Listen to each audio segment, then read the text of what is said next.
Bismillahirrahmanirrahim.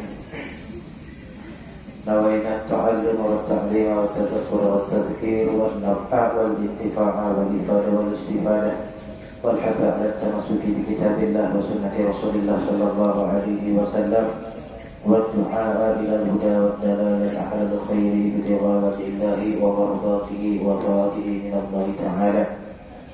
Subhanaka la ilma lana illa ma 'allamtana innaka antal 'alimul hakim.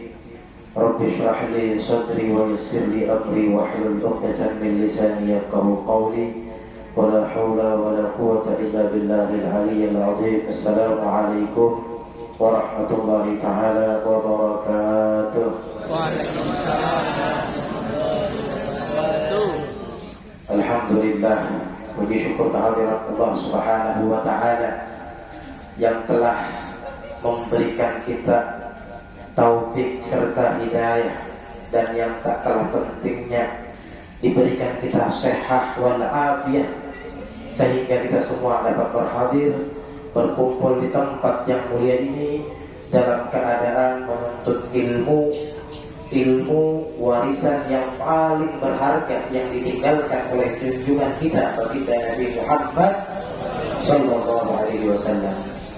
Begitu juga salawat dan salam kita haturkan kepada makhluk Allah Subhanahu wa ta'ala yang paling mulia, yang mana dengan berkat beliaulah kita semua dijadikan oleh Allah Subhanahu wa ta'ala sebagai umat yang paling mulia.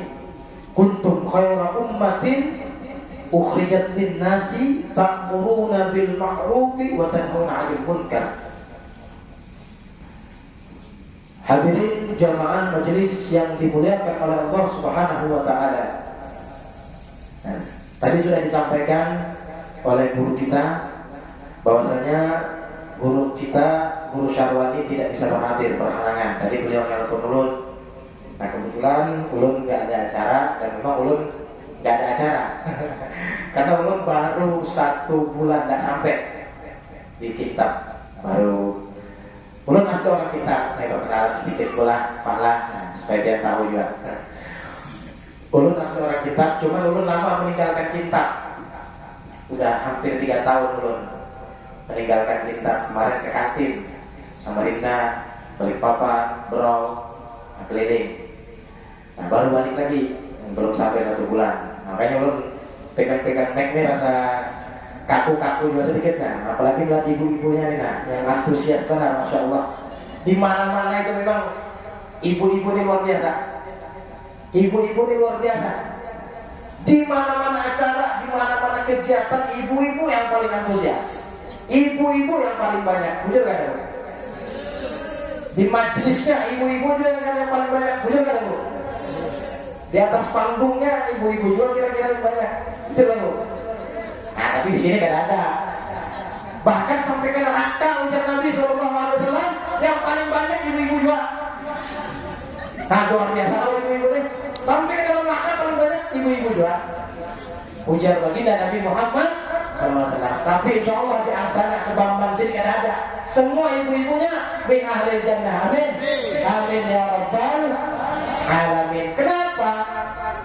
Baginda Nabi Muhammad SAW mengatakan paling banyak penghuni neraka itu dihuni oleh para kaum wanita.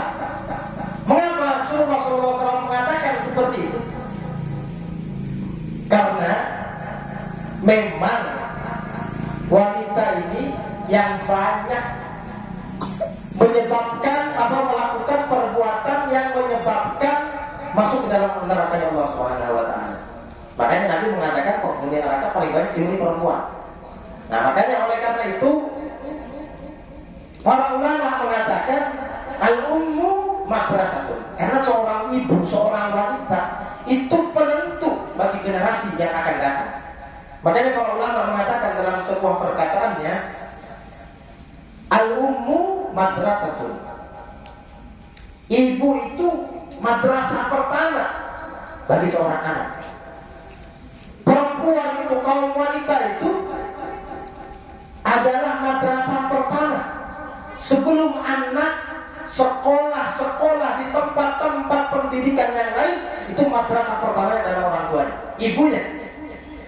Makanya para ulama mengatakan al-ummu madrasah Ibu itu madrasah pertama. Fa'in adat talaha adat tasyahban tajibal a'rab. Kalau madrasah pertamanya baik, kalau madrasah pertamanya suka rajin ke majelis taklim, kalau madrasah pertamanya suka dengan mendengar kebaikan, hadir ke tempat-tempat yang baik, maka generasinya akan menjadi generasi yang baik pula. Namun sebaliknya, kalau madrasah pertamanya rusak, suka hadir ke tempat-tempat yang jelek misalnya, atau lain sebagainya, maka generasinya pun akan rusak. Oleh karena itu,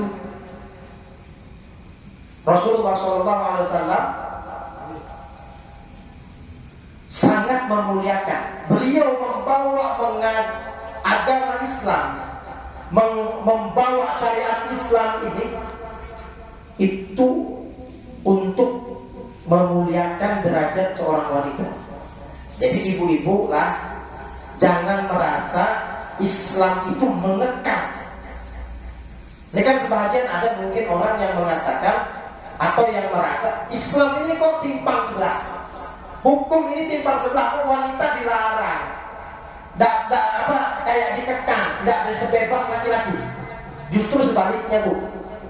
Islam justru memuliakan, mengangkat derajat wanita. Coba biar bayangkan kalau biar hidup di zaman jahiliyah. Kalau kita buka lagi lembaran sejarah, di zaman jahiliyah itu, orang-orang yang hidup di zaman jahiliyah, mereka kalau melahirkan seorang anak perempuan, mereka merasa terhina. Pilihannya cuma dua.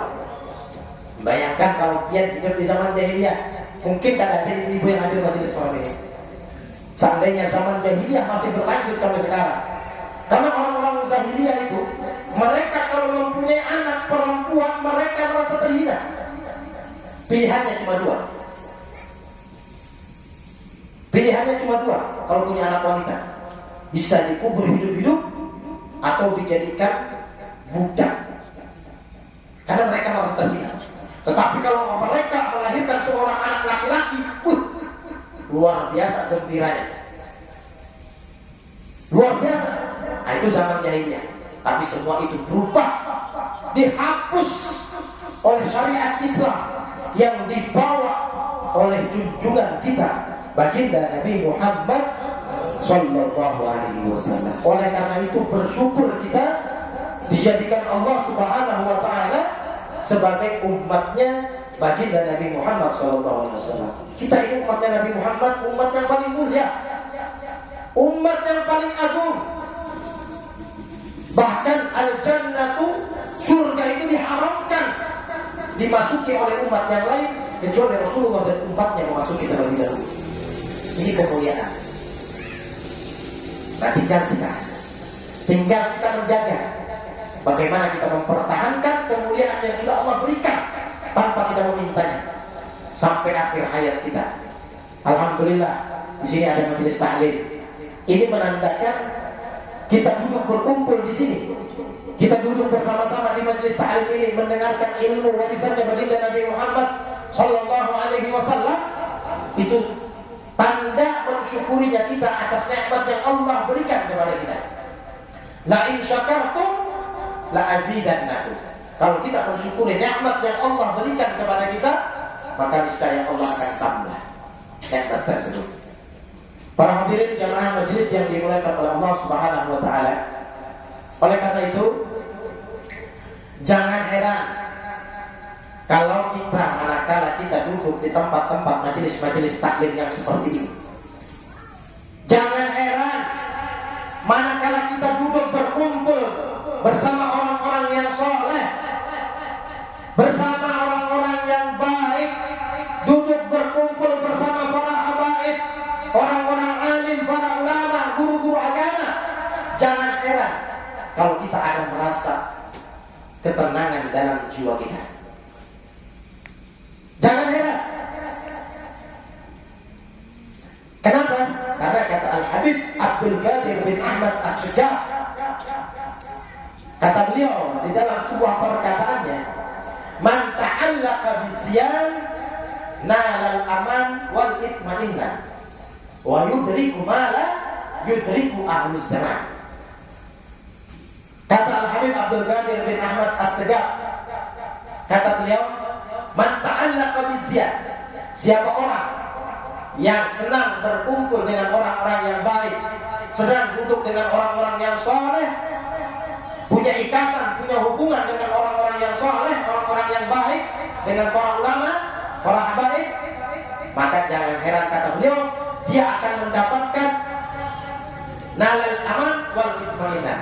Dia akan mendapatkan keamanan dan ketentraman. Wa yudriku ma lam yudriku ahlus zaman. Dan dia akan mendapatkan sesuatu yang tidak didapatkan oleh orang lain. Makanya terkadang mungkin parah, terkadang mungkin Bu ya, kita kadang kalau kita duduk di majelis taklim, melihat wajah-wajah orang soleh, melihat wajah-wajah para habaib, para ulama, kok rasanya kayak adem gitu. Kok rasanya hati kita tenang. Yang tadinya kita banyak pikiran, kita hadir ke majelis taklim, berkumpul dengan orang-orang yang soleh, orang-orang alim, duduk bersama mereka. Terkadang kita merasa pikiran tadi tiba-tiba hilang. Ada ketenangan tersendiri yang kita rasakan di dalam hati kita. Mungkin kita semua pernah merasa. Begitulah yang disampaikan oleh Al-Habib Abdul Qadir bin Ahmad As-Segaf. Itu keistimewaan orang-orang yang suka duduk ke majelis taklim, orang-orang yang suka duduk bersama orang-orang yang baik.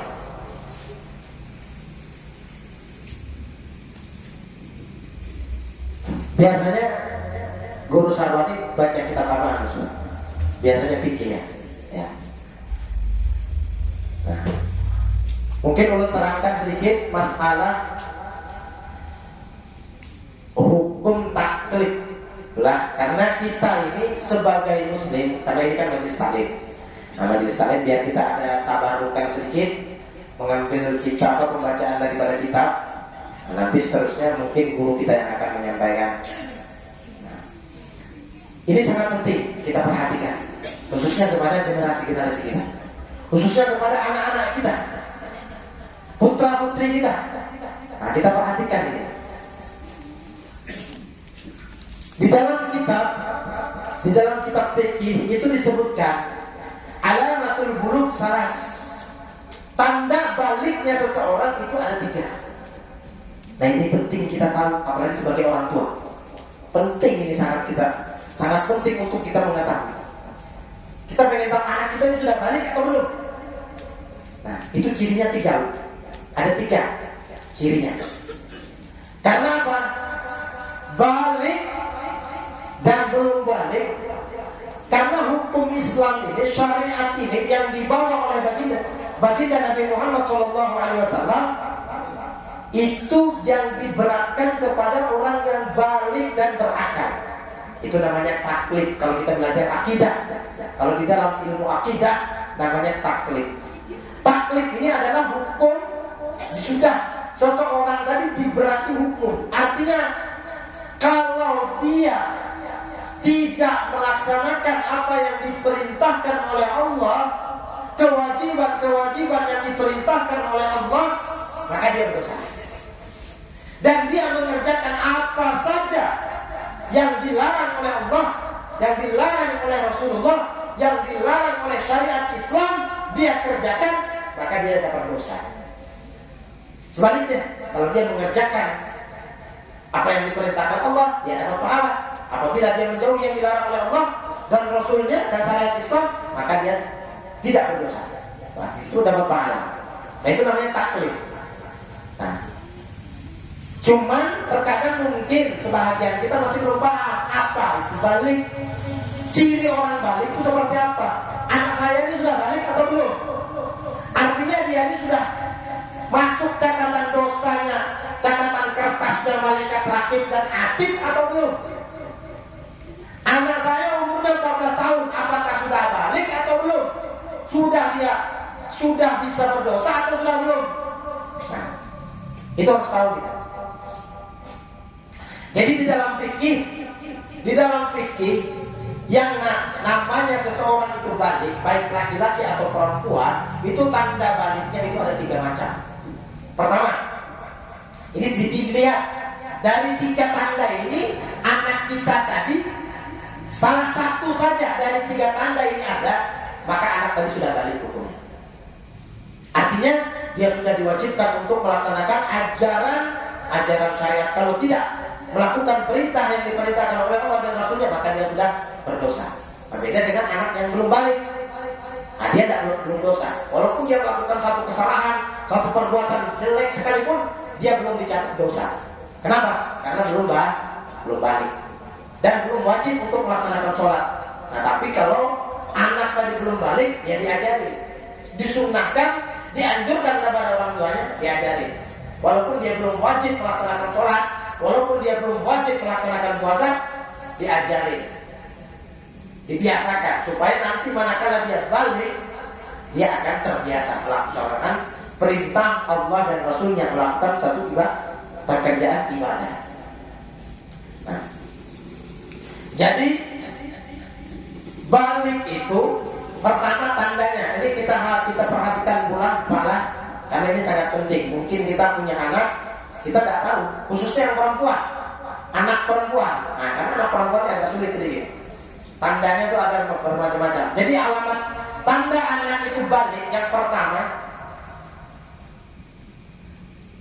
itu bil ihtilam. Ini alamat tanda balik pertama. Jadi kalau seseorang baik laki-laki ataupun perempuan dia mengalami ihtilam, maka seseorang tadi balik. Apa itu ihtilam? Ihtilam itu mimpi basah. Mimpi basah, bukan mimpi hujan-hujanan, lain lah. Atau mimpi ngompol di kasur, beda. Bukan itu yang dimaksud ihtilam. Nah, kira-kira kalian paham aja lah, kira-kira tidak perlu jelaskan. Artinya mimpi basah. Nah, kalau seseorang tadi sudah mimpi basah, pernah mimpi basah, baik laki-laki atau perempuan, maka dia hukumnya balik. Itu tanda yang pertama. Nah, jadi kita perhatikan anak kita di rumah. Anak kita dibalik atau belum? Nah, karena kalau sudah dia balik, maka dia sudah diberati dengan hukum syariat. Itu yang pertama, tandanya. Dalam usia berapa anak yang bisa balik itu? Anak yang bisa balik itu minimal, ini survei dari Imam Syafi'i rahimahullah ta'ala. Beliau sebelum beliau memutuskan satu hukum, ini Imam Syafi'i, karena kita mayoritas di Indonesia ini bermadhab Syafi'i. Madhab kita madhab Syafi'i. Nah, jadi kita perlu pahamilah, kita bermanhaj Ahlus Sunnah wal Jamaah itu akidahnya ada 2. Nah, jadi akidah ini dari segi akidah, dari segi keyakinan, dari segi tauhid.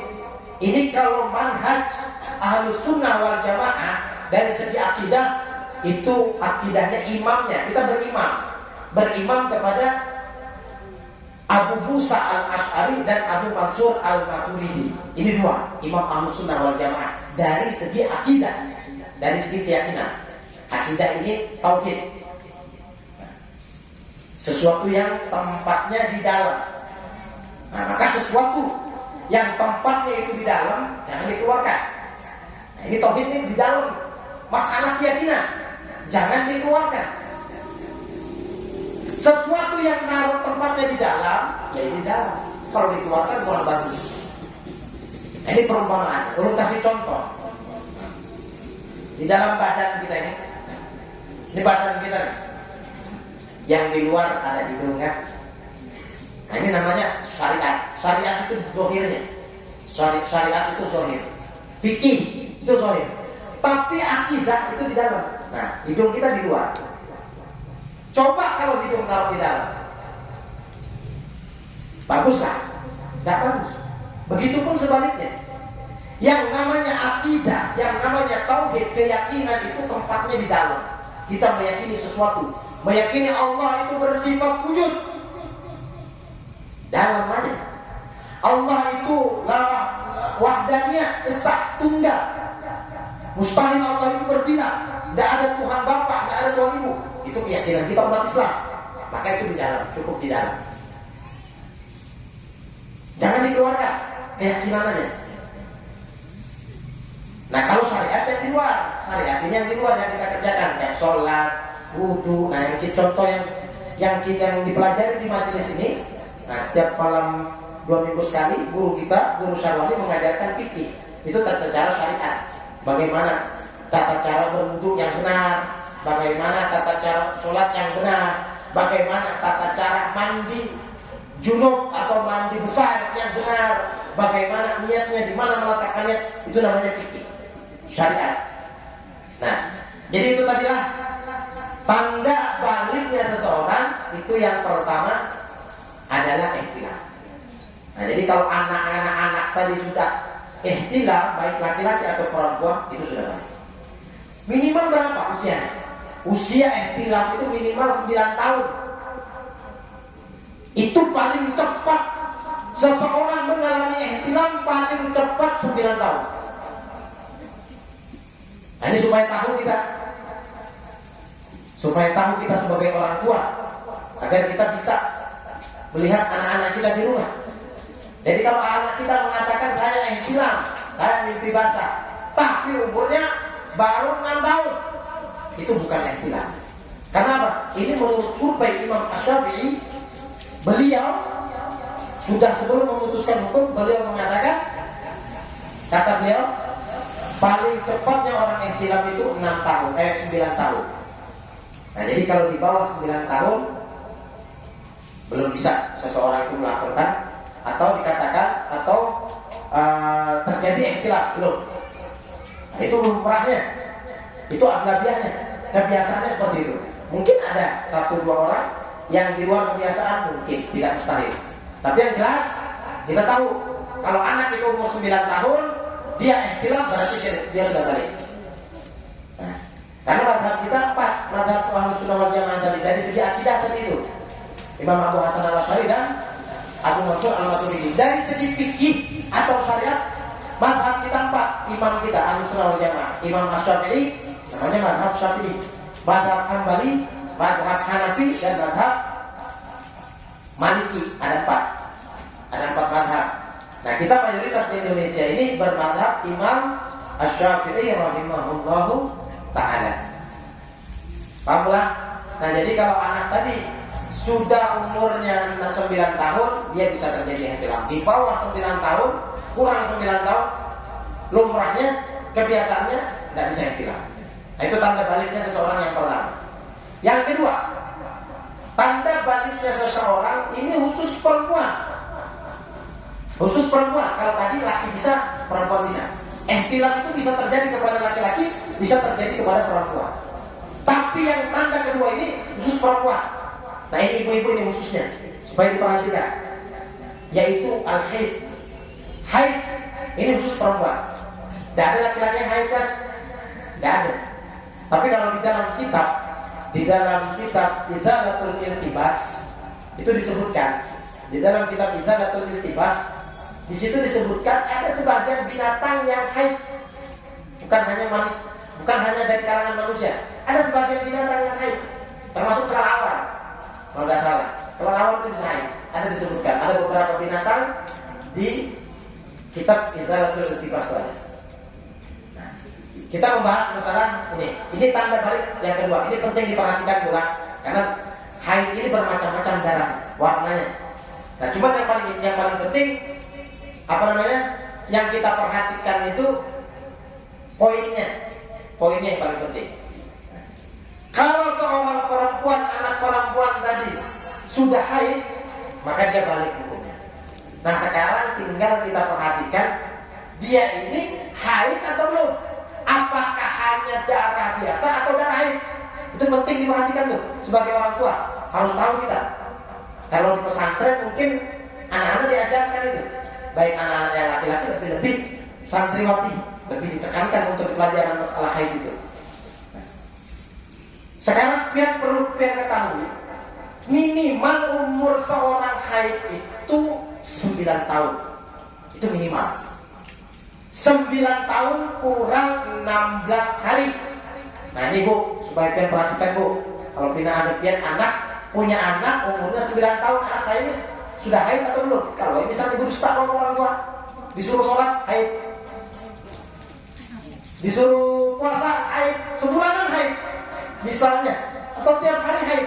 Nah, pian harus tahu supaya dia tidak dipukuli sama anaknya, tidak didustai sama anaknya.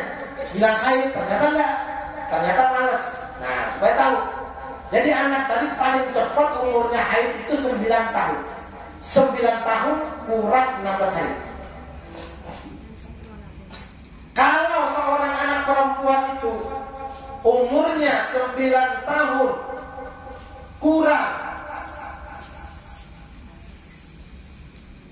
17 hari, dikata haid, bisa haid enggak? Tidak bisa. Jadi minimal seseorang perempuan itu haid umurnya 9 tahun kurang 16 hari. Berarti kalau kurang 17 hari belum ya? Belum. Tapi kalau kurang 15 hari haid enggak? Haid lah. Kurang 16 hari aja haid, apalagi kurang 15 hari. Nah, itu patokannya penting ya, supaya biar paham. Kalau perlu dicatat, karena ini sesuatu yang rumit. Kita pun dulu waktu belajar agak rumit ini. Bahkan sebagian perempuan mungkin kalau tidak teliti dengan benar, dia kesulitan. Kadang dia nggak ngerti. Kok dalam 1 bulan 2 kali haid? Tidak ada sejarahnya. Dalam 1 bulan itu 2 kali haid. Tidak ada. Nah, makanya dia harus ngerti. Supaya apa? Supaya dia bisa mengajarkan ke anaknya. Atau anaknya mungkin bilang disuruh sholat, ternyata supaya tahu. Nah, itu yang pertama dulu lah. Yang pertama yang kita ketahui, anak tadi paling cepatnya seorang perempuan itu haid 15 umurnya 9 tahun kurang 16 hari. Itu paling cepat. Nah, sekarang pemahamannya. Berarti kalau anak tadi kenyataannya umurnya belum sampai 9 tahun kurang 16 hari, katakanlah 9 tahun kurang 20 hari misalnya, atau 9 tahun kurang 1 bulan, katakan seperti itu misalkan. Lalu terjadi keluar darah misalnya. Nah, apakah itu haid? Nah, kalau pian sudah paham itu rumusnya dalam syariat, dalam fikih, itu tidak dikatakan haid. Kenapa? Karena paling cepat seorang perempuan haid umur 9 tahun kurang 16 hari. Berarti darah itu darah apa? Nah, tinggal pian konsultasikan ke dokter. Berarti itu bukan darah haid. Bisa jadi itu darah istihadah namanya, darah penyakit. Nah, maka pian konsultasikan ke dokter, cek, obati. Kenapa? Karena bukan darah haid. Tidak ada. Paling cepatnya itu rumus. Paling cepat seseorang itu haid 9 tahun kurang 16 hari. Nah, kalau di bawah itu terjadi, berarti konsultasikan ke dokter. Bisa jadi itu darah kotor, bisa jadi ada gejala apa, Allah a'lam. Nah, dokter yang lebih mengerti. Paham lah? Nah, supaya paham ya. Nah, kemudian kadang kan ini perlu jelaskan ini karena ini sangat penting lah buat ibu-ibu. Sebenarnya yang menjelaskan itu bagusnya beginian juga, tapi ini sangat penting karena ini yang menentukan ibadah kita, khususnya seorang perempuan, seorang ibu. Kalau kita tidak ngerti masalah haid, masalah nifas, masalah istihadah, nah itu bisa menjadikan nanti sholat kita tidak sah. Dikira kita haid, ternyata bukan. Ternyata darah itu bukan darah haid. Ternyata darah itu bukan darah nifas, tapi darah istihadah, darah penyakit. Kemudian rumus yang kedua, supaya kalian paham dulu. Rumus yang kedua, biasanya, ini rumus. Nanti harus paham rumus itu. Biasanya, seseorang ini kan tadi sudah kita tahu nih, anak perempuan tadi paling cepat mengalami haid itu umurnya 9 tahun kurang 16 hari. Nah, sekarang rumus yang kedua. Makanya kalau pian nanti punya anak yang sudah di masa situ, kalau penting itu pertama kali haidnya seseorang itu, anak itu catat pertama kali berapa hari. Nah, ini rumus yang kedua. Berapa hari? 2 hari kan? 3 hari kan? 4 hari kan? 5 hari kan? Catat. Kenapa jadi penting dicatat? karena ini bakal berulang. Nah, supaya ini rumus. Misal pertama kali haid seseorang perempuan anak tadi 5 hari. Waktu pertama 5 hari. Nah, berarti selanjutnya bulan berikutnya dan selanjutnya itu tidak jauh-jauh dari 5 hari. Mungkin 5 atau mungkin bisa lebih, paling lebihnya 6 atau 7. Anggap paling mentok lebihnya 8. Kalau seandainya suatu saat terjadi 14 hari, nah itu kemungkinan yang lebihnya daripada 7 hari itu kemungkinan darah penyakit.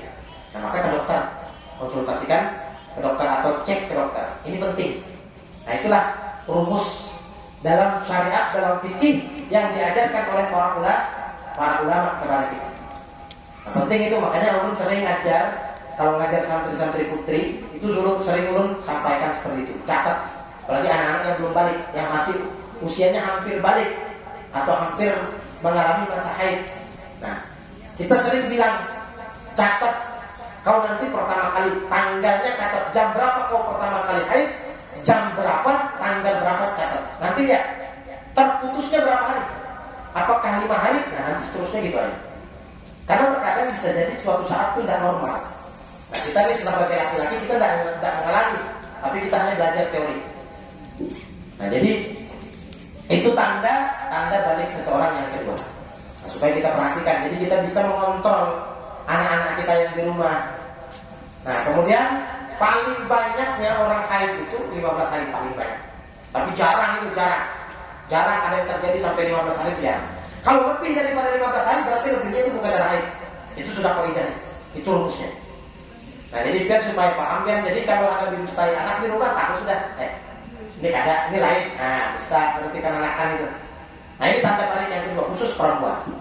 Nah, yang ketiga, tanda balik seseorang yang ketiga yaitu tamamu khamsa asyrata sanatan min umri. Genap umurnya 15 tahun. Nah, sekarang kita kombinasikan atau kita kaitkan dengan tanda yang ketiga. Tiga tanda tadi. Tanda yang pertama, anak tadi misalnya tanda pertama belum. Umurnya anak tadi sudah 10 tahun. Tapi belum balik. Belum ihtilam, apakah anak tadi dihukumkan balik? Berarti tanda yang ihtilam dia belum balik. Kalau yang perempuan, tanda yang kedua dia sudah haid atau belum? Oh belum. Nah, berarti dia belum balik walaupun umurnya sudah 14 tahun. Kalau belum pernah ihtilam dan perempuan tadi belum haid, walaupun umurnya 14 tahun belum balik. Kenapa? Karena dua tanda yang pertama 1 dan 2 itu belum ada dalam dirinya. Maka anak tadi belum dikatakan balik. Artinya apa? Dia belum dapat dosa. Dia belum diperintahkan untuk melaksanakan perintah. Artinya belum ditaklid dalam hukum syariat Islam. Nah, tapi tanda yang ketiga ada. Kalau umurnya 15 tahun itu pasti balik semua. Baik laki-laki atau perempuan. Kalau umurnya genap 15 tahun, maka seseorang tadi balik. Misalkan umurnya tadi 15 tahun genap. Nah, tapi hitungan 15 tahun ini itu dihitung menurut bulan Hijriah, bukan bulan Qamariyah. Bukan bulan Masehi. Jadi 15 tahun genap dihitung bulan Hijriahnya. Makanya kalau kita punya anak, kalau bisa catat juga. Anak tadi lahir hari, misalkan lahir anak tadi hari Minggu. Jam berapa, tanggal berapa, catat. Tanggal Masehinya tanggal berapa, tahun berapa, tanggal Hijriahnya tanggal berapa, tahun berapa, catat. Kenapa? Karena tanda baliknya seseorang yang ketiga ini diukur dengan bulan Hijriah, bukan dengan bulan Masehi. Kenapa dihitung dengan bulan Masehi? Dihitung dengan bulan Hijriah, bukan dengan bulan Masehi. Karena bulan Hijriah itu tidak ada yang 31 bulannya. Kalau bulan Masehi ada yang 31. Nah, jadi apa? Jadi kalau kita hitung umur kita menurut bulan Hijriah, misalkan umur kita sekarang 15 tahun, menurut bulan Hijriah genap malam ini. Umur kita genap 15 tahun menurut bulan Hijriah. Menurut kalau hitung lagi menurut bulan Masehi pasti lebih 15 tahun. Bisa jadi lebihnya itu bisa 1 tahun selisihnya. Bisa jadi berapa bulan atau mungkin bisa 1 tahun. Kenapa? Karena tanggal Masehi itu ada 31. Kalau Hijriah ada 30. Paling mentok. Itu biasanya 28, 29, 28. Nah, 28 aja ibaratnya selisih bulan Hijriah dengan bulan Masehi 1 aja selisihnya dalam 1 tahun kali 12 bulan 12 sudah 12 hari apa kali 15 tahun berapa? Jadi bisa jadi selisihnya itu banyak. Jadi kalau umur kita 15 tahun menurut bulan Hijriah pas, berarti kalau dihitung dengan Masehi pasti lebih tua kita. Lebih tua. Itu perbedaannya. Makanya hitungannya kan kita dalam Islam, dalam fikih itu yang dihitung adalah bulan Hijriah. Nah, jadi kesimpulannya, kesimpulannya kalau seseorang anak tadi tidak umurnya sudah 15 tahun, dia tidak pernah ihtilam, atau dia yang perempuan belum haid, umurnya 15 tahun, ada nggak orang yang seperti itu? Ada. Ini kan tadi minimal saja. Minimal orang yang ihtilam itu paling cepatnya umur 9 tahun. Orang yang haid itu paling cepatnya 9 tahun kurang 16 hari. Kalau misalkan umurnya lebih dari itu dia belum ihtilam, belum haid, berarti bisa. Nah, tinggal apakah anak tadi balik atau belum. Kalau dia belum ihtilam, belum haid, umurnya masih 15 tahun kurang, berarti dia belum balik, nunggu sampai 15. Tapi kalau umurnya baik laki-laki atau perempuan yang sudah 15 tahun, baik dia sudah pernah ihtilam atau belum, sudah balik. Baliknya dari segi apa? Dari segi umur. Jadi tidak ada orang, oh saya belum balik karena saya belum ihtilam, karena saya belum haid, umurnya 15 tahun lebih. Berarti umurnya, baliknya dia dari segi umur. Ini tanda terakhir. Tanda terakhir, pengen tahu anak kita itu balik atau belum. Lihat tanda pertama belum, lihat tanda 2 belum ada, tanda ketiga. Kalau tanda ketiga ada, pasti sudah balik. Kalau umurnya sudah 15 tahun, pasti balik sudah anak itu. Nah, paham lah kira-kira ya? Nah, itu penting supaya kita agak tahu. Kenapa? Karena kalau sudah balik itu kita sudah diwajibkan, dibebankan hukum syariat Islam. Biasanya sampai jam berapa? Oh, semau-maunya kok. Bu, semau-maunya jangan panitia kayak apa ini, Bu? Sampai subuh kan kita? Akur kan ya? Akurnya? Biar di sini sampai subuh lah, boleh. Ulun biasanya kalau ceramah, ini kan ada ceramah nih, ceritanya ngobrol aja kita, baca kitab. Kalau ceramah itu biasanya ulun paling cepat tuh 2 jam ya. Enggak 1 jam. 1 jam biasanya ulun minimal kalau ceramah. 50 menit atau berapa. Nah ini bicara panitia bebas-bebasnya. Masya Allah, hubungan angsana ini luar biasa. Untuk demi ilmu, haus ilmu orang-orang angsana ini, Masya Allah. Kenapa? Karena orang yang cerdas itu, kata baginda Nabi Muhammad Sallallahu Alaihi Wasallam, al-kayyisu man dana nafsahu wa amila lima ba'dal maut. Orang yang cerdas itu adalah seorang yang mampu menghisap-hisap dirinya, mengakui kesalahannya, introspeksi diri. Itu orang yang cerdas. Menurut versi baginda Nabi Muhammad SAW. Bukan orang yang cerdas itu IQ-nya di atas 100 atau di atas rata-rata, bukan. Bukan orang yang cerdas itu hebat bisnisnya di mana-mana. Bukan orang yang cerdas itu yang pangkatnya tinggi, bukan. Menurut versi baginda Nabi Muhammad.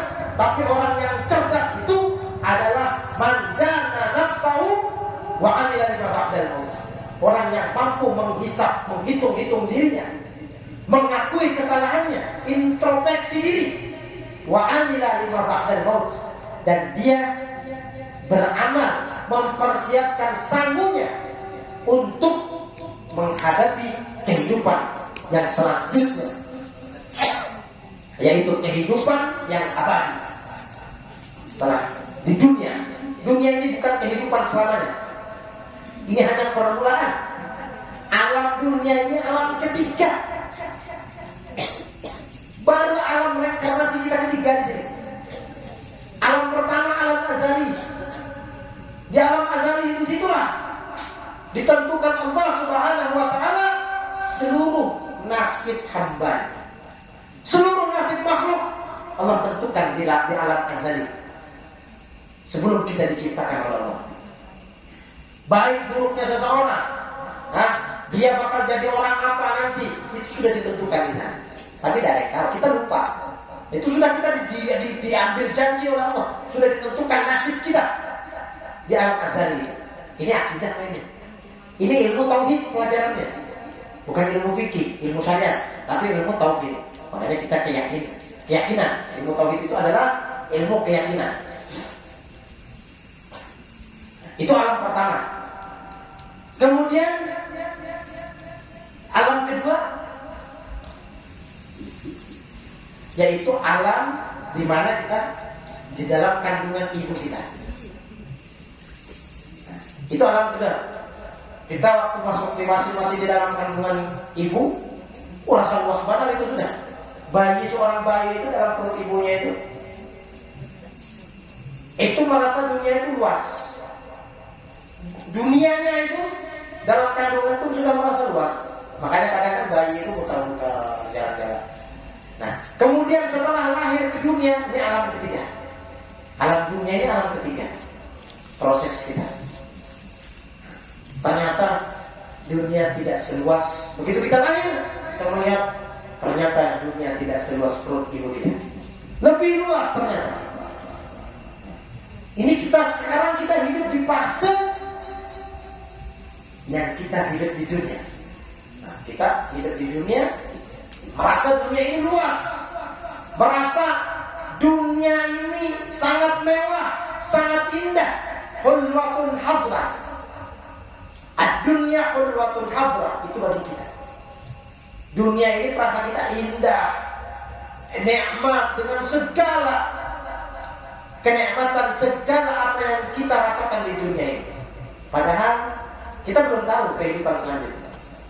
Kehidupan selanjutnya yaitu alam barzakh.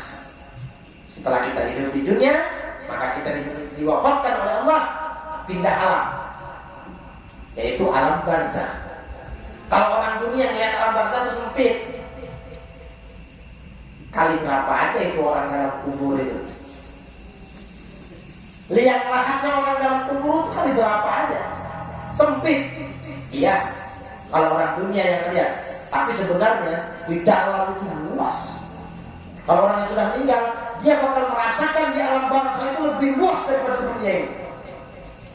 Apalagi orang-orang yang mendapatkan kenikmatan dari Allah Subhanahu wa taala dengan berkat amal solehnya selama dia hidup di dunia, maka dia akan merasakan kelapangan, keluasan di alam kuburnya. Tetapi sebaliknya, orang yang suka berlalai-lalai, orang suka berbuat maksiat, orang yang suka meninggalkan perintah Allah dan Rasulnya, yang meninggalnya dalam keadaan su'ul khatimah, maka dia nanti di alam kuburnya akan disempitkan oleh Allah Subhanahu wa taala. Lebih sempit daripada rahim ibu kita.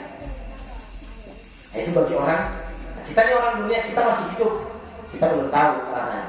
Nah, oleh karena itu, baginda Nabi Muhammad SAW mengatakan, kata beliau, orang yang cerdas itu adalah orang yang mampu mengintrospeksi dirinya. Dia sadar bahwa dia adalah manusia, tidak terlepas dari salah dan khilaf. Namanya manusia itu tidak ada yang sempurna, pasti pernah melakukan salah. Oleh karena itu, baginda Nabi Muhammad SAW mengatakan, kata beliau, kullukum khatta'un wa khairul khatta'ina at-tawwabun. Setiap manusia itu pasti pernah melakukan salah dan khilaf, baik disengaja ataupun tidak disengaja. Kita ini yang namanya manusia ini pasti. Tidak ada manusia itu yang bersih dari kesalahan, baik dia sengaja atau tidak sengaja.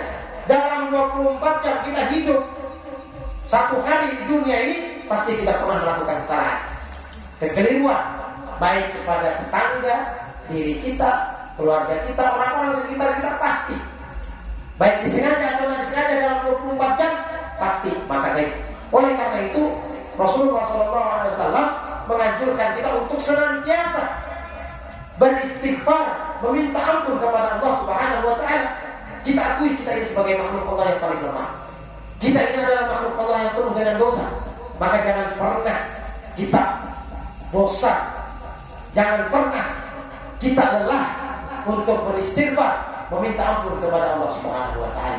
Sebesar apapun dosa kita, sebesar apapun kesalahan kita, ada sesuatu yang lebih besar dari itu semua, yaitu rahmatnya Allah Subhanahu wa Ta'ala. Rahmat Allah sangat besar, rahmatullahi wa wasi'ah. Rahmat Allah sangat luas. Nah, jadi kalau kita merasa minder, merasa ada pikiran-pikiran, bisikan-bisikan yang lain dalam hati kita, maka kita ingat bahwasanya rahmat Allah itu sangat luas. Allah membukakan pintu taubatnya selebar-lebarnya kepada hambanya sebesar apapun dosa. Sebesar apapun dosa kita, tidak ada apa-apanya dibandingkan dengan besarnya rahmat Allah Subhanahu wa Ta'ala kepada kita. Oleh karena itu, jangan pernah kita putus asa, jangan pernah kita bosan untuk bertaubat dan meminta ampun kepada Allah Subhanahu wa Ta'ala dari segala dosa-dosa kita. Nah, kemudian ini kan kebetulan kita nih berada di penghujung bulan Maulid nih. Insyaallah luar biasa bulan Maulid ini, berkah di mana-mana. Masyarakat umat Islam di mana-mana mengadakan peringatan Maulid, di masjidnya, di langgarnya, musallanya, di rumahnya, di kantornya, di mana-mana.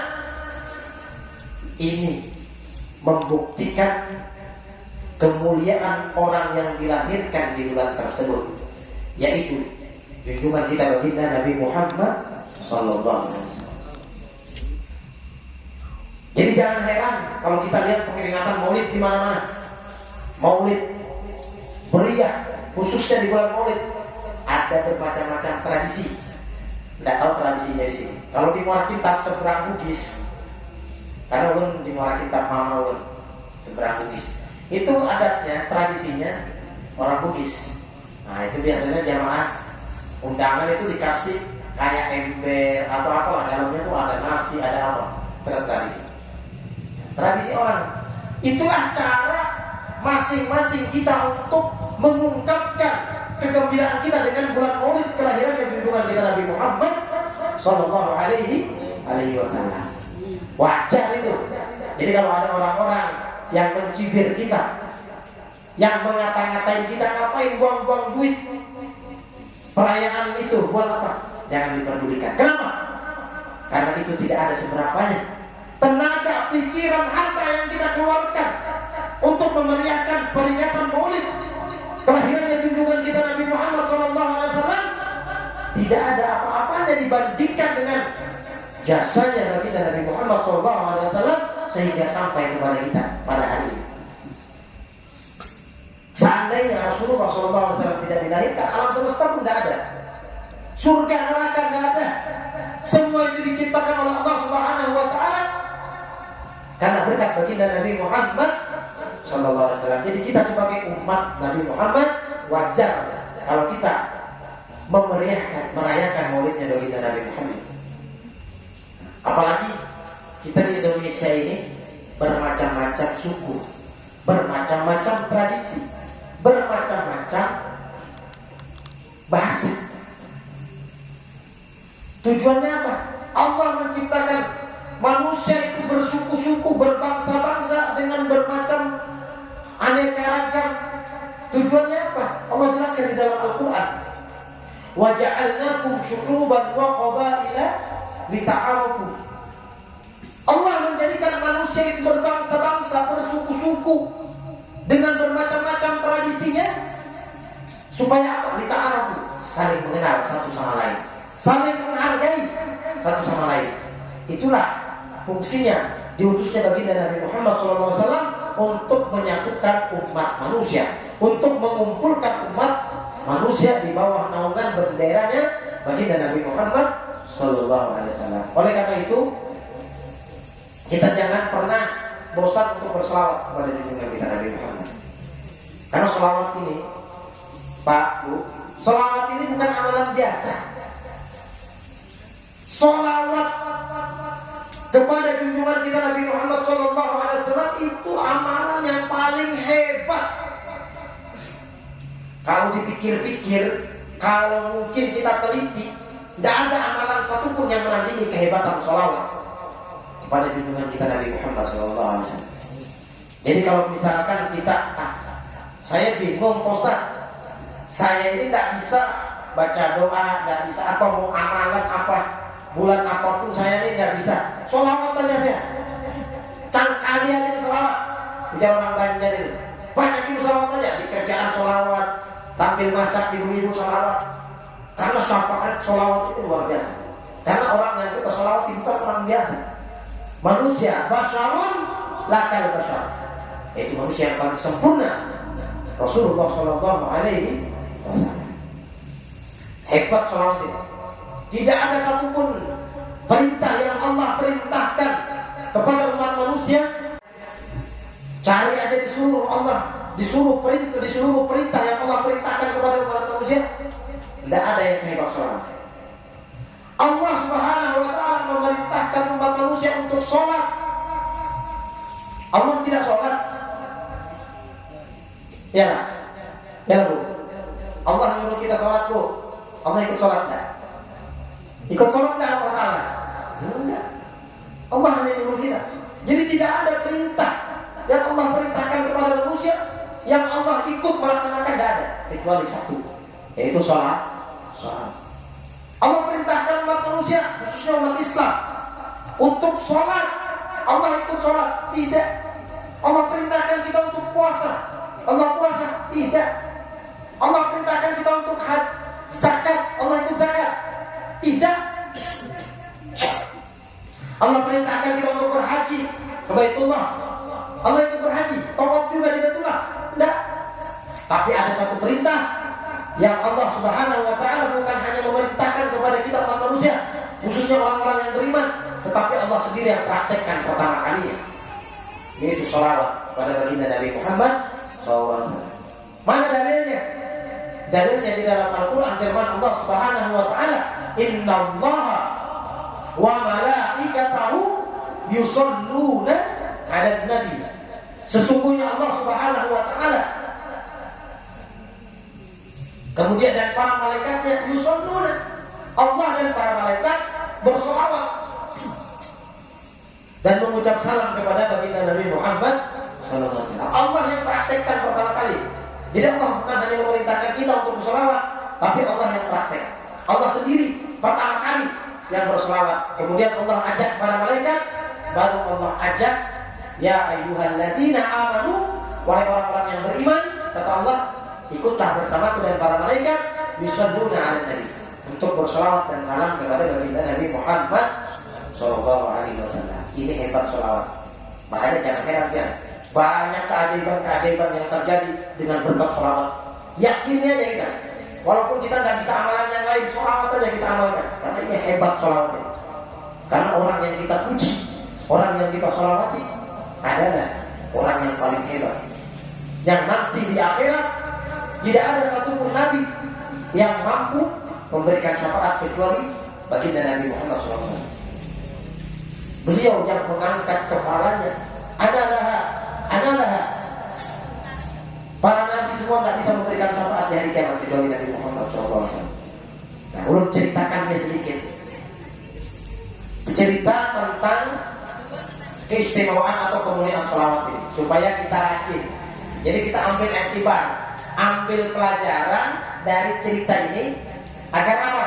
Agar kita semakin semakin semangat untuk bersolawat kepada baginda Nabi Muhammad, semakin semangat kita untuk hadir ke majelis taklim, mendengarkan ilmu-ilmu warisannya yang ditinggalkan oleh baginda Nabi Muhammad SAW, dan lebih semangat kita untuk hadir ke majelis taklim, untuk duduk berkumpul bersama orang-orang soleh, bersama orang-orang yang baik. Nah, ini ulun ceritakan keistimewaan sholawat. Biar tahu ceritanya. Apa nama kitab Dalailul Khairat? Tahu? Kitab Dalailul Khairat. Tahu nggak? Kitab Dalailul Khairat kumpulan sholawat yang dikarang oleh Al-Imam Sulaiman Al-Jazuli. Imam Sulaiman Al-Jazuli mengarang satu kitab khusus untuk kumpulan-kumpulan selawat, yaitu Dalailul Khairat. Nah, apa asal mula Imam Sulaiman Al-Jazuli mengarang itu kitab Dalailul Khairat, mengumpulkan selawat-selawat kepada baginda Nabi Muhammad dengan bermacam selawat, dikumpulkan dalam suatu kitab diberi nama Dalailul Khairat. Beliau terinspirasi satu.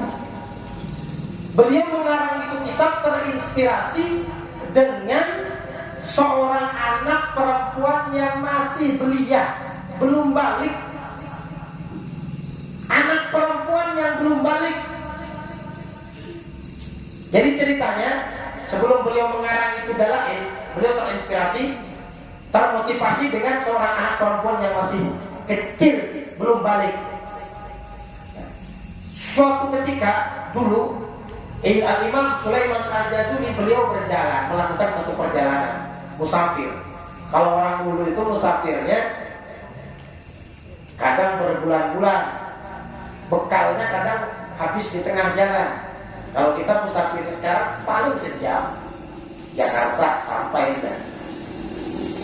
Kalau dulu mungkin dari Banjar sini, dari Semarang sini ke Jakarta, dari Banjar mungkin memakan waktu berlama naik kapal orang dulu. Kalau sekarang ada pesawat. Nah, dulu beda lagi. Melakukan perjalanan pakai onta, pakai kuda. Makanya tatkala Rasulullah SAW itu menempuh perjalanan dari Masjidil Haram ke Masjidil Aqsa di Palestina, itu memakan waktu 40 hari. Panjang. Nah, jadi menceritakan terakhir ini sebagai penutup cerita tentang Imam Sulaiman Al-Jazuli ketika mengarang kitab Dalailul Khairat. Mengapa beliau mengarang Dalailul Khairat? Karena beliau terinspirasi dengan seorang anak perempuan. Dulu ceritanya beliau sebelum mengarang itu kitab, beliau melakukan satu perjalanan. Lalu di tengah perjalanan, Syekh Sulaiman Al-Jazuli ini tiba-tiba kehausan. Wajar orang dalam perjalanan kehausan. Nah, kalau di Hadramut nyaman, ya ini.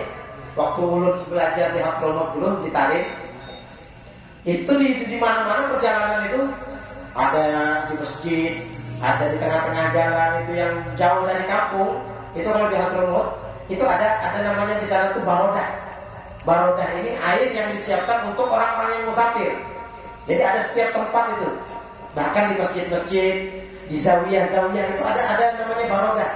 Nah, barodah ini air yang memang disediakan untuk orang musafir. Jadi tidak bakal kehausan kita. Artinya melakukan perjalanan kemanapun ada. Setiap kampung itu di perbatasan kampung ada. Nanti jarak berapa kilo ada lagi. Nah, itu di Hadramut. Waktu belajar di sana dulu. Nah, Imam Sulaiman Al-Jazuli ini beliau di tengah jalan kehausan. Lalu beliau bingung mau cari air. Cari air, nengok sana, nengok sini, tidak ada. Terus jalan lagi, terus jalan cari, akhirnya ketemu sumur. Alhamdulillah kata beliau ketemu sumur. Cuman begitu beliau ketemu sumur ini airnya banyak, tapi dalam. Maksud dalam, tidak bisa diambil kalau nggak pakai timba. Akhirnya beliau saking gembiranya menemukan sumur karena kehausan tadi, tapi beliau bingung lagi. Sumurnya sudah ketemu, airnya banyak, tapi nggak bisa diambil kalau nggak pakai timba. Akhirnya beliau cari timba, cari sana, nengok sini, nyari timba nggak ketemu. Kalau ini nyaman, ada ketimbaan lagi sudah. Dari rumahnya cek jinamu, pakai ya sudah listrik nyaman, ada perlu lagi. Kalau dulu, nah, Imam Sulaiman Al-Jazuli beliau menemukan sumur tapi tidak ada timbanya. Gimana mau ngambil? Airnya memang banyak tapi dalam, sumurnya tinggi. Masa mau nyemplung? Nah, akhirnya apa? Akhirnya beliau cari timba, tetap tidak ketemu. Nah, di tengah kebingungan, Al-Imam Sulaiman Al-Jazuli di tengah kebingungannya mencari timba kesana kemari nggak ketemu, datanglah seorang anak perempuan yang masih kecil yang belum balik menghampiri Al-Imam Sulaiman Al-Jazuli. Kata anak perempuan yang masih kecil tadi nyamperin Imam Sulaiman Al-Jazuli, "Ya Amman, wahai paman," kata anak kecil tadi, Saya lihat paman ini kayaknya kebingungan. Ada apa wahai paman? Kata Syekh Sulaiman Al-Jazuli, ya betul. Saya ini kebingungan. Saya ini melakukan satu perjalanan, tapi kemudian kehausan, cari sumur, nggak ketemu. Akhirnya ketemu sumur, nggak ada timbanya. Bingung, gimana mau ngambil airnya? Kata Syekh Sulaiman Al-Jazuli. Terus kata anak kecil yang perempuan tadi, ketawa. Anak tadi lihat kebingungan Imam Sulaiman Al-Jazuli mengatakan, gimana cara ngambil air kalau tidak ada timbanya? Anak tadi ketawa, tertawa. Kata anak kecil yang perempuan tadi, wahai paman, kami di sini kalau ngambil air itu nggak pakai timba. Loh, terus gimana caranya? Nyemplung. Sumurnya dalam, dan tangan nggak nyampe. Gimana mau ngambil airnya? Kata saya Sulaiman Al-Jazuli, sini. Kata anak kecil tersebut yang perempuan tadi, sini, tak tunjukin cara ngambil air. Akhirnya saya Sulaiman Al-Jazuli ikut kepada anak perempuan yang masih kecil tadi, ikut sampai ke tepi sumur. Anak kecil tadi nengok ke dalam sumur, kemudian sumur tadi diludahi. Setelah sumur tadi diludahi, langsung airnya naik kayak air mancur. Akhirnya saya Sulaiman Al-Jazuli tinggal ngambil aja air. Hebat anak kecil tadi. Diludahin aja sumurnya, langsung terpancar, airnya naik ke atas, makanya air mancur sampai keluar sumur. Jadi tak perlu repot-repot. Nah, gini cara kami ngambil air di sini, kata anak kecil tadi. Akhirnya saya Sulaiman Al-Jazuli takjub, terkagum-kagum. Ini anak ini hebat ini, berkeramat ini kalau bahasa Banjar bahasa kita. Lalu saya Sulaiman Al-Jazuli bertanya kepada anak tadi, engkau ini siapa? Engkau ini siapa? Anak siapa? Kenapa engkau bisa mendapatkan kemuliaan? Engkau mendapatkan karunia yang seperti ini, mendapatkan khawariqul adah yang tidak didapatkan oleh orang biasa. Siapa engkau ini sebenarnya? Kata Imam Sulaiman Al-Jazuli. Kata anak perempuan yang kecil tadi, saya ini bukan siapa-siapa, orang saya penduduk sini, orang Angsana. Orang Angsana sini, ya Sebamban sini. Orang tua umum, orang biasa. Nah terus kata saya Sulaiman Al-Jazuli, kenapa engkau bisa mendapatkan kemuliaan yang seperti ini? Sumur kau ludahin terpancar ke atas airnya kayak air mancur. Saya juga nggak tahu paman. Apa kau punya amalan? Kata Sulaiman Al-Jazuli. Saya nggak tahu juga, kata anak kecil tadi. Cuma yang saya tahu, saya setiap hari mulai semenjak saya lahir, ibu, ayahku, kedua orang tuaku sudah mengajari aku, memperkenalkan aku kepada Rasulullah SAW. Beliau ceritakan di telingaku, semenjak aku lahir sampai sekarang, telingaku ini selalu mendengar sifat-sifatnya baginda Nabi Muhammad, cerita-cerita tentang Rasulullah. Kemudian orang tuaku, setelah aku sudah bisa berbicara, orang tuaku mengajari aku untuk senantiasa lisanku ini basah untuk berselawat kepada junjungan kita Nabi Muhammad Sallallahu Alaihi Wasallam. Setiap hari saya berselawat kepada baginda Nabi Muhammad, tidak pernah kering bibir ini untuk mengucap selawat dan salam kepada Rasulullah Sallallahu Alaihi Wasallam. Akhirnya dari situ Al-Imam Sulaiman Al-Jazuli paham, oh berarti sholawat ini yang menyebabkan anak tadi punya karomah, punya keistimewaan, punya kemuliaan yang tidak dimiliki oleh orang lain. Hebat sholawat. Kayak anak tadi, sumur diludahin aja, di sholawat. Orang ahli sholawat. Mau tes kan ya? Nah kalau mau tes, kalau nanti musim kemarau, ini musim kemarau paraknya berulang. Tes biar enak kalau ada sumur kering di rumah, ludahi. Bu, ludahi enak. Ulun alhamdulillah sudah mempraktikkan. Sudah pernah 2 kali mempraktikkan dulu. 2 kali musim kemarau ulun sudah mempraktikkan alhamdulillah. Dulu ulun ngajar di Hasimiyah, di pondok pesantren Al Hasimiyah di Pasir Putih. 4 tahun ulun ngajar di sana. Nah dulu di Hasimiyah itu ada beberapa kolam besar. Itu musim kemarau kering semua kolam itu. Apalagi kemarin tahun berapa itu yang kemarin terakhir yang paling lama dan kering itu luar biasa. Sampai kita kok kolam itu sampai kering, kada tersisa ikan itu udah ada lagi kemana. Tinggal anak. Alhamdulillah dulu pernah praktikkan sudah. Baca selawat dulu udahi kolam itu. Ini kan percaya kan juga. Alhamdulillah kan. Ulun udahi waktu itu kolam musim kemarau ulun udahi. Baca selawat ulun udahi. Alhamdulillah. Kada juga udahi kok. Kada mau juga yuk. Tapi kadang-kadang tadi yang masih belum balik, dia ludahi hanya sekali sumur tadi, langsung airnya deras ke atas. Satu, anaknya masih belum balik, artinya masih bersih dari dosa, belum punya dosa karena belum balik.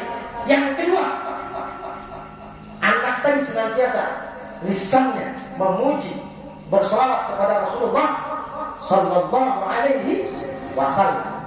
Yang ketiga, didikan orang tuanya. Ini yang paling berperan.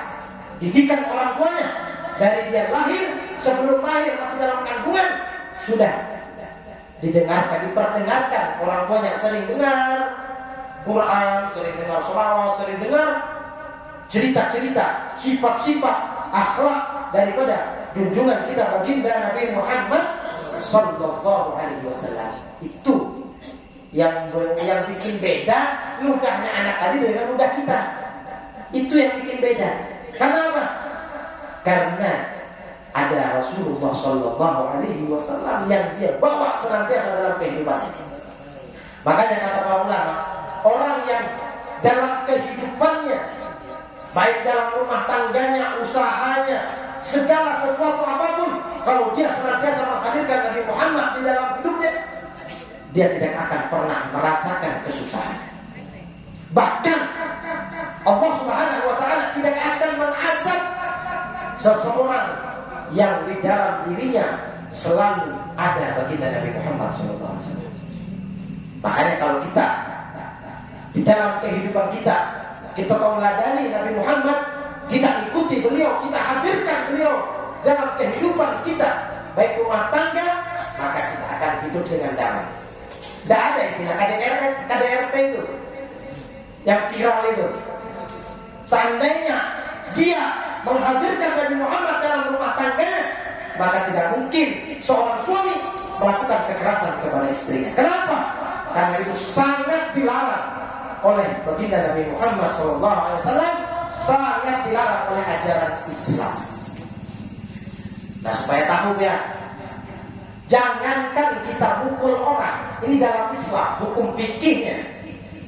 Jangankan kita mukul orang, mukul anak kita sendiri di area wajah, di area muka, haram hukumnya, dosa kita sebagai orang tua. Tidak boleh, apalagi mukul orang. Mukul anaknya sendiri ya. Dia mukul, tapi mukulnya di area muka. Mau pukulannya pelan, apalagi keras, apalagi bikin cedera, dosanya tambah besar. Kalau area muka, area kepala ini tidak boleh. Nah, kalau memukul anak kita dengan tujuan untuk pendidikan, boleh, tapi jangan di area muka. Kalau di area muka ini mutlak tidak boleh. Nah, mukulnya di mana? Selain muka. Tapi ada syaratnya satu lagi. Pukulannya jangan sampai mencederai. Nah, pukul bukan di area kepala, kaki misalnya. Anak tadi nakal, tidak mau disuruh sholat, tidak mau disuruh ngaji, tidak mau disuruh hadir majelis taklim. Boleh orang tua memukul, tapi pukulan jangan di area kepala. Pukulan yang selain area kepala, dan pukulannya jangan sampai mencederai. Boleh, kalau pukulan hanya untuk pendidikan. Tapi kalau pukulan yang mencederai, misalnya pian pukul anak dibaptis, lain dia yang kepala, tapi dibaptis saja, tapi pian pukul langsung patah batisnya, pincang anak pian, dosa ya, dosa kita sebagai orang tua. Nah, ini Islam mengajarkan. Islam ada tegas.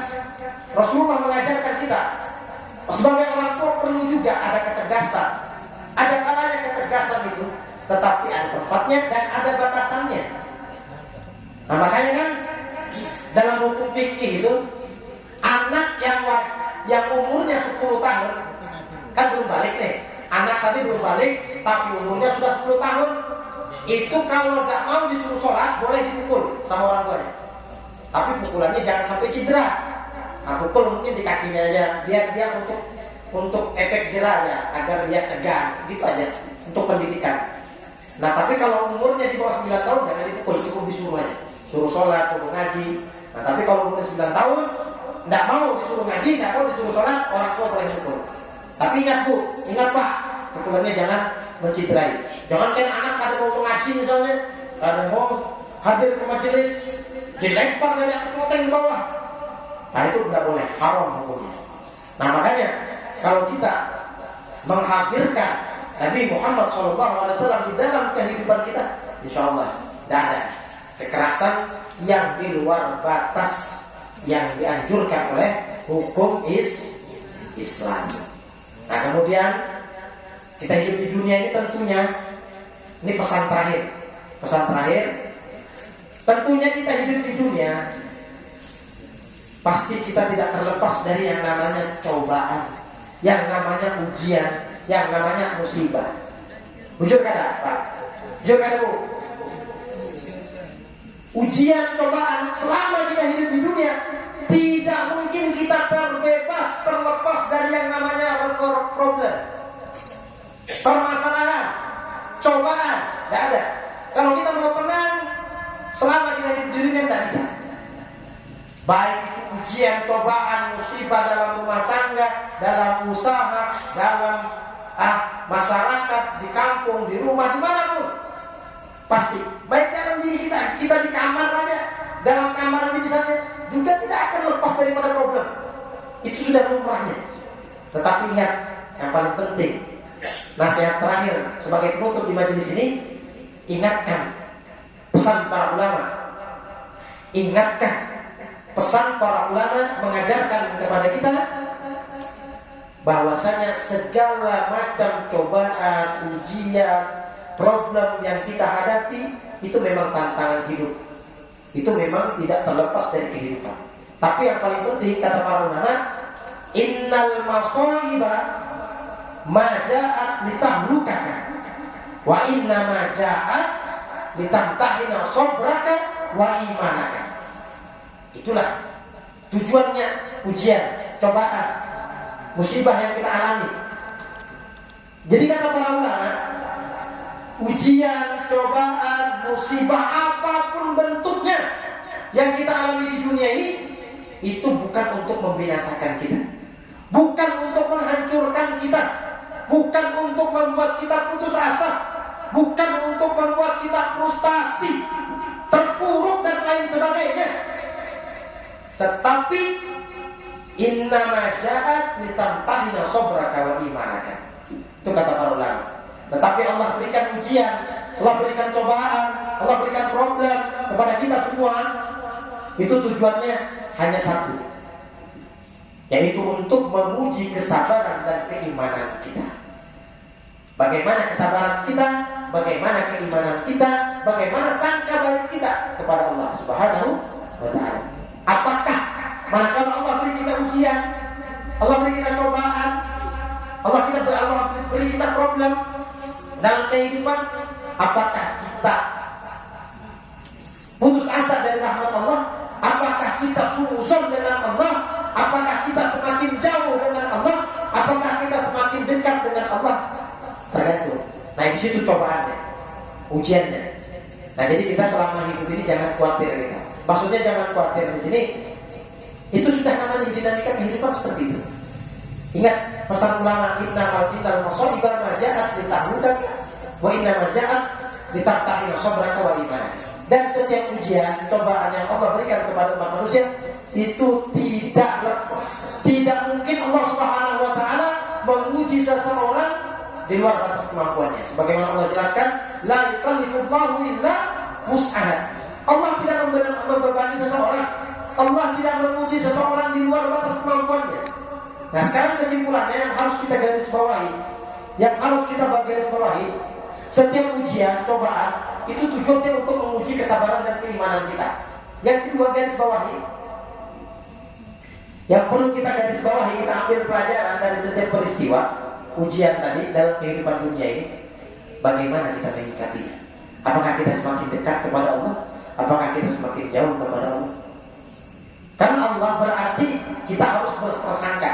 Tanamkan dalam diri kita, kalau misalkan kita merasa kayaknya ujian kita, cobaan kita ini lebih berat dari orang lain, dan jangan sampai kita terus berprasangka baik kepada, berprasangka jelek kepada Allah Subhanahu Wa Taala. Kenapa? La yukallifullahu nafsan illa wus'aha. Jadi kita harus kita tanamkan dalam diri kita, dalam keyakinan kita, berarti Allah kasih saya cobaan, Allah kasih saya ujian melebihi orang lain, berarti Allah menganggap saya ini mampu. Kenapa bulan bin bulan tidak Allah beri ujian seberat ujian saya, seberat cobaan saya? Mungkin saja dia, seandainya dia diberikan cobaan sama dengan cobaan ujian yang diberikan kepada kita, mungkin dia tidak mampu. Itu sebabnya Allah kasih kepada kita, karena Allah anggap kita ini mampu. Itu namanya husnuzon billah. Nah, supaya kita sebagai orang yang beriman wajib kita meyakinkan, mengiktikadkan, menanamkan di dalam hati kita, karena ini termasuk fondasi daripada keimanan, termasuk cabang-cabang daripada rukun iman, yaitu meyakini segala sesuatu qada dan qadar yang baik ataupun yang buruk, ujian, cobaan, semuanya datangnya dari Allah Subhanahu wa Ta'ala. Mudah-mudahan Allah Subhanahu wa Ta'ala senantiasa memanjangkan umur kita dalam ketaatan dan ibadah kepada Allah Subhanahu wa Ta'ala, dan mudah-mudahan Allah Subhanahu wa Ta'ala mengampuni segala dosa kita, khususnya dosa orang tua kita, dosa keluarga kita, dosa tetangga, jiran, teman, sahabat kita yang sudah terlebih dahulu meninggalkan dunia yang fana ini. Semoga Allah ampuni dosanya, semoga Allah tempatkan, tinggikan derajatnya di alam kuburnya, dan mudah-mudahan Allah Subhanahu wa Ta'ala meluaskan rezeki kita semua, dan Allah Subhanahu wa Ta'ala memberkati hidup kita, dan Allah Subhanahu wa Ta'ala mudah-mudahan Allah menjadikan keturunan kita anak yang soleh dan solehah, yang mereka cinta kepada orang, kepada para habaib, kepada orang-orang yang baik, kepada para ulama, senang mereka duduk bersama orang-orang yang soleh dan orang-orang yang baik. Dan mudah-mudahan Allah Subhanahu wa Ta'ala menjauhkan kita dari segala mara bahaya, dari segala musibah, khususnya negeri kita yang tercinta, negeri Indonesia ini. Mudah-mudahan Allah Subhanahu wa Ta'ala jauhkan dari segala bala musibah, khususnya lagi kampung kita Kalimantan Selatan ini, Desa Sebamban ini, Mangsana sini. Mudah-mudahan Allah jadikan kampung kita kampung yang damai, kampung yang tentram, kampung yang makmur, melimpah, rakyatnya makmur, rezekinya makmur, masyarakatnya makmur, dan rajin ke majelis taklim untuk menuntut ilmu yang ditinggalkan oleh baginda Nabi Muhammad Sallallahu Alaihi Wasallam, sehingga negeri kita, kampung kita menjadi negeri yang baldatun thayyibatun wa rabbun ghafur. Amin, amin ya rabbal alamin. Dan mudah-mudahan di penghujung bulan Maulid ini Allah Subhanahu wa Ta'ala berkati kehidupan kita dengan berkat bulan Maulid, berkat kelahiran junjungan kita Nabi Muhammad SAW, yang sebentar lagi bulan Maulid akan meninggalkan kita. Dan mudah-mudahan kita kelak dapat bertemu dengan baginda Nabi Muhammad dan berkumpul bersama beliau, mendapatkan syafaatnya baginda Nabi Muhammad Sallallahu Alaihi Wasallam, dikumpulkan oleh Allah Subhanahu wa Ta'ala. Karena Rasulullah Sallallahu Alaihi Wasallam mengatakan dalam sebuah hadisnya, yuhsyarul mar'u ma'aman ahad. Kita mencintai Rasulullah, kita bersalawat, rajin bersalawat kepada baginda Nabi Muhammad dengan harapan agar kita mendapatkan kemuliaan dari beliau, dengan harapan agar kita nanti di akhirat mendapatkan syafaat dan dikumpulkan Allah Subhanahu wa Ta'ala bersama beliau dan para sahabat dan orang-orang yang soleh bersama guru-guru kita. Amin, amin ya rabbal alamin. Mungkin itu yang dapat saya sampaikan. Salah khilaf ampun maaf kalau seandainya ada kata-kata ulun yang kurang berkenan baik yang disengaja ataupun yang tidak disengaja. Ulun ampun maaf kepada para hadirin, bapak-bapak, ibu-ibu, jemaah majelis yang dimuliakan oleh Allah Subhanahu wa taala. Karena kita semua adalah sama di hadapan Allah Subhanahu wa taala. Bukan berarti ulun yang duduk di sini, ulun yang pegang mikrofon, ulun yang bacakan kitab, ulun yang ngomong, bukan berarti ulun yang lebih mulia daripada dia. Karena semua manusia itu sama di hadapan Allah. Inna akramakum indallahi atqakum. Yang paling mulia, yang paling tinggi derajatnya di sisi Allah Subhanahu wa taala, mereka yang paling takwa, mereka yang paling takut kepada Allah, mereka yang paling kuat imannya kepada Allah Subhanahu wa taala. Tujuan kita hanya satu.